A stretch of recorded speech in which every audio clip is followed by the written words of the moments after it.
It was not pretty to watch. A blowout loss to the Cincinnati Bengals was the result of head coach Andy Reid resting his starters, preferring to play backups like wide receiver Freddie Mitchell, who had a career day with 6 catches and the Eagles' lone touchdown. It feels good. Any receiver wants to catch the ball and wants the ball all the time. Right now I just had to adapt to my situation, and whatever they need me or whenever they need me, I just, make plays and take advantage of the opportunity. That experience the young guys just got, hey, you can't change that for the world, and those opportunities will help them. If we have an injury in the playoffs, trust me, we may need those guys to step in and play, so that was big for them. Luckily for the Eagles, their 2 losses to end the season were meaningless. They believe they are still in great position to reach the Super Bowl, the team's primary goal since training camp started back in July. I think that we're doing everything so we can make that run, and you're resting everybody and getting everybody healthy to be healthy in the playoffs, and I think that's a positive. It gives you a week to get ready to go and get everything in a row, and gets you a little extra time to plan who you think you're going to play. If you look at it, the last 2 weeks when the one offense was in and the one defense, we moved the ball and we stopped the other team from moving the ball, and that's what a lot of people need to look at. When we're in there, we're still sharp and everything looks good. So, I expect to keep on rolling. No matter who the Eagles face at home in the divisional round of the NFC playoffs, Coach Reid thinks that they will be well prepared for their upcoming opponents. I have a lot of trust in them, and I know they're going to work hard and come out and play hard and all that. So I feel good about this group. Aside from Terrell Owens, the Birds should be healthy for what they hope will be a long playoff run, ending in a trip to Jacksonville, Florida, the first week of February. For All About Sports, I'm Matt Doner. If the Phillies want to make the playoffs this year, they'll need continued improvement from young players like Chase Utley. He and shortstop Jimmy Rollins form a middle infield tandem that could be one of the National League's best. Jimmy makes everyone on the field better because he's that type of player.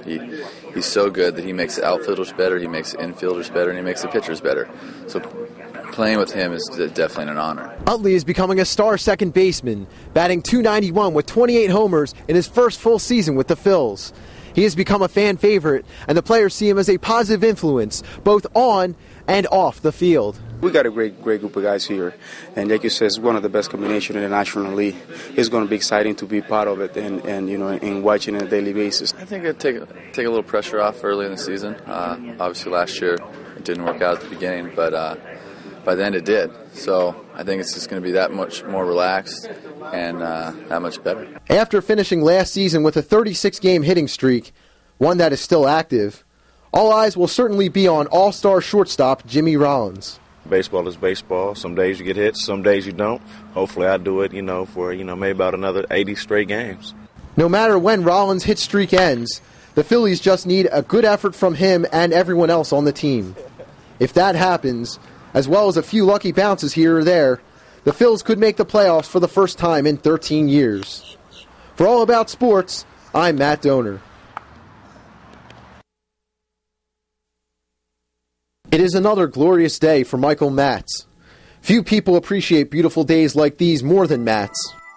He is a survivor of the horrific plane crash of United Flight 232, a jet that went down at the Sioux City, Iowa Municipal Airport on July 19, 1989.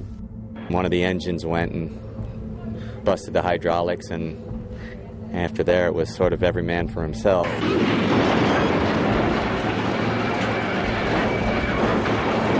Pilot did a terrific job getting the plane down, and we were lucky enough to survive that crash. Though 112 people were killed in the crash, Matz and his wife were among the 173 survivors. In fact, Matz played a key role in the rescue of 3 young children, among others who were frantically trying to escape the downed plane. When the plane finally did come to rest, we were upside down, and everybody unbuckled their seatbelts and fell to the floor. And I put one of the oldest child in front of him, and then one behind him, and then the other oldest one grabbed behind my belt, and we pushed our way out. And a lot of the cables were down, so I ended up getting the kids out and then holding the cables for everybody else to get out. Luckily for those rescued, Matz was not your average Joe. He was a top American show jumper and a 3-time Olympian, winning a silver medal at the Atlanta Games in 1996. His experience in big competitions likely helped him to be so graceful under pressure, even in a situation he was probably not prepared for.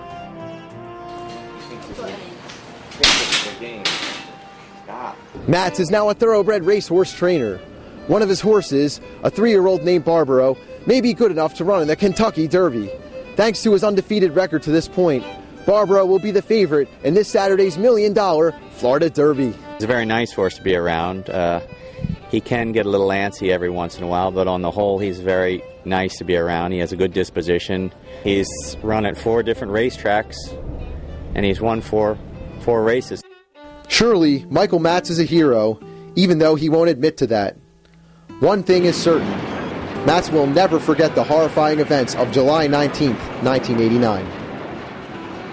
We just feel very fortunate, and that's all you can be and go on with life. You can't just use that as a crutch to not to do anything. Hopefully, his good luck will continue with his horse, Barbaro. For All About Sports, I'm Matt Donor. 1, 2, 3, wait. Just like the Olympic Games are gearing up for the summer in Beijing, the sport of roller hockey is getting ready for their own World Championships in Dusseldorf, Germany next week. D-side, Jim. 22-year-old Sean Sullivan of Voorhees is one of the competitors for Team USA, and he is very excited about representing his country and hometown. It's absolutely the biggest honor I've ever had. I couldn't believe it when they actually selected me for the team. It's a great experience to go out to Germany, play for my country. I can't wait to get out there. It takes a very special kind of player to make Team USA. With a mix of natural talent and a lot of hard work, including thousands of hours spent here at the Flyer Skate Zone, Sullivan has become that player. Probably one of the best players that I play with in roller hockey. He's good without the puck. He's even better with the puck. And, playing against him, it's even harder because he's coming at you from all different angles. I've been very dedicated. I started playing when I was 12 years old, so I'm 22 now. It's been about 10 years. Pretty much takes up all my summers. I've been to so many places all summer long. I'm out playing in different states, different countries, just playing as hard as I can. Certainly, Sullivan is a superstar, but so is everyone else on Team USA. Just how will he fit in with 11 other skaters who are used to being the go-to guy for their teams? What they have to realize is they have equal counterparts surrounding him. And really it's most important for them to break it down to just play every shift the best possible way they can. And when they do that, in the little sense of it, the big picture all takes care of itself. There's plenty of time. Everybody keep your heads. There's plenty of time. Sean Sullivan has certainly come a long way in his roller hockey career. From his humble beginnings as an in-house player here in Voorhees, he has now reached the top of the roller hockey world with one goal in mind. Obviously, the primary goal is to win it all. We came in 5th last year, so hopefully we can do a lot better this year. I think we got the team to do it. For All About Sports, I'm Matt Donor. The Winter Olympic Games are now over.